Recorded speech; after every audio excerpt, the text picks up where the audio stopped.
Hi everyone, Lisa Haven here, and President Trump holds two emergency and unusual meetings specifically in regards to, well, North Korea. I want you to check out this first one there on C-SPAN. Now this has his transcript and all of it, but this is where President Trump had a meeting with 15 United Nations Security Council ambassadors. This even included the China ambassador and the Russian ambassador there to the UN. Now, in the transcript there, these are some of the words that Donald Trump said because he held the meeting and then he made this particular point while he was there. And I quote, "The status quo in North Korea is also unacceptable, and the Council must be prepared to impose additional and stronger sanctions on North Korean nuclears and ballistic missile programs. This is a real threat to the world. Whether we want to talk about it or not, North Korea is a big world problem, and it's a problem we finally have to solve. People have put blindfolds on for decades, and now it's time to solve the problem."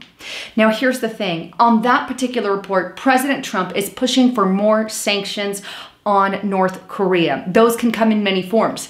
I know, or I've heard reports and read reports that China might be pressuring North Korea there by withholding some oil. Now that's speculation. It hasn't been fully confirmed, but that is one thing that I think may have come as a result of that meeting. Needless to say, that they are meeting together there with President Trump to discuss what's going on in North Korea. Now, one other thing, and while it's not in regards to North Korea, I wanted to share this part with you on his transcript because I was very excited about this particular section. If you scroll down a little more in Donald Trump's transcript there, you'll find the words that he said here, and I'm going to read them to you.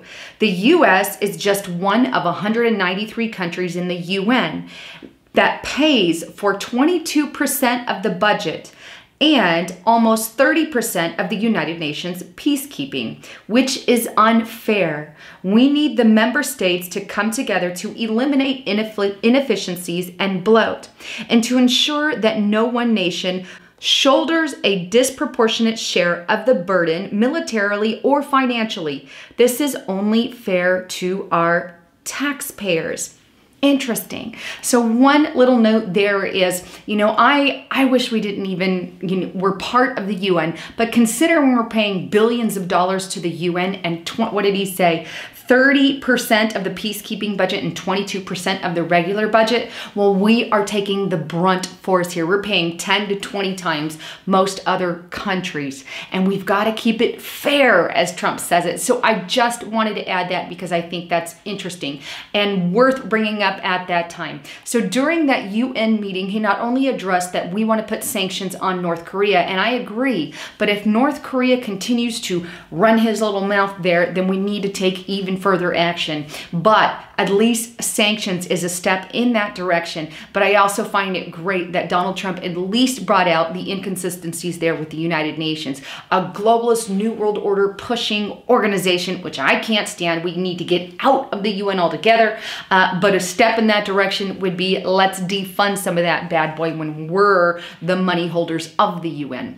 Now, with that kind of getting back on the note of North Korea, I want you to check out this report from Infowars.com. Now, this talks about the second meeting that was held by President Trump at the White House. And it's titled, "Entire United States Senate to go to the White House for a North Korean briefing." Now, there's 100 members there that went, but the report goes on to say that top Trump administration officials will hold a rare briefing on Wednesday at the White House for the entire U.S. Senate on the situation in North Korea. All 100 senators have been asked to the White House for the briefing by the Secretary of State, Rex Tillerson, the Secretary of Defense, Mad Dog Mattis, Director of National Intelligence, Dan Coats, and General Joseph Dunford, Chairman of the Joint Chiefs of Staff to the aides. While top administration officials routinely meet at Capitol Hill to address members of Congress on foreign policy and national security matters, it is unusual for the entire 100-member Senate to go to such an event at the White House there. So that report is very explicit in that it details, look, it's not common that all 100 go for this particular meeting.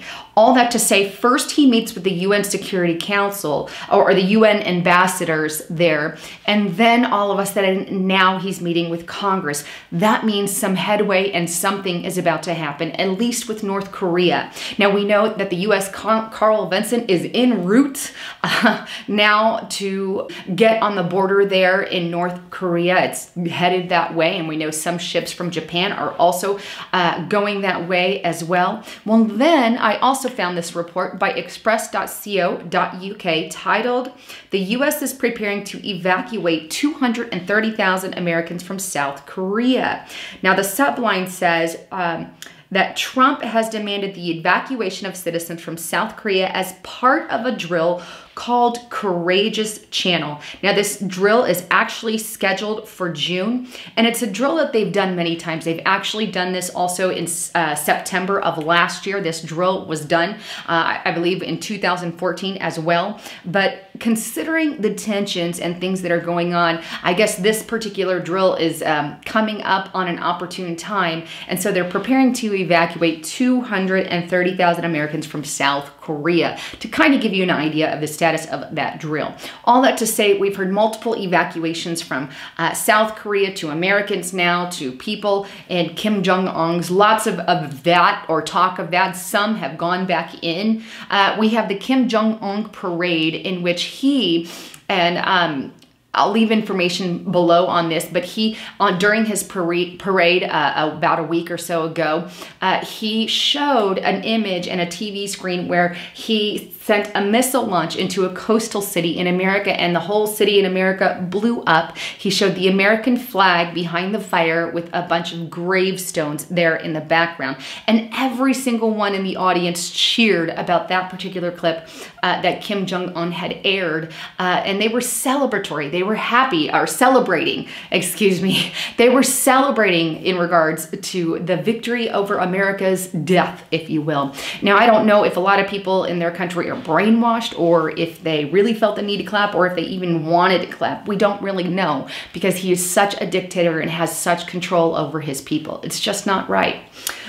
So with that, I just wanted to bring you kind of all the latest details on what's going on with North Korea. Anyhow, I'd love to hear your comments and your thoughts and concerns. If you've not checked out my partner yet here at foodforliberty.com/haven, please make sure you are prepped and ready to go with food storage. Now is a day in which we live in that is just turmoil. We have war and rumors of war, talk of war, secret meetings behind closed doors by the Trump administration and multiple others. So now is the time to get prepared. I'm avid supporter of food preparations. Anyhow, well, if you like what you heard, please hit that subscribe button. And thanks again for tuning in. This is Lisa Haven signing out.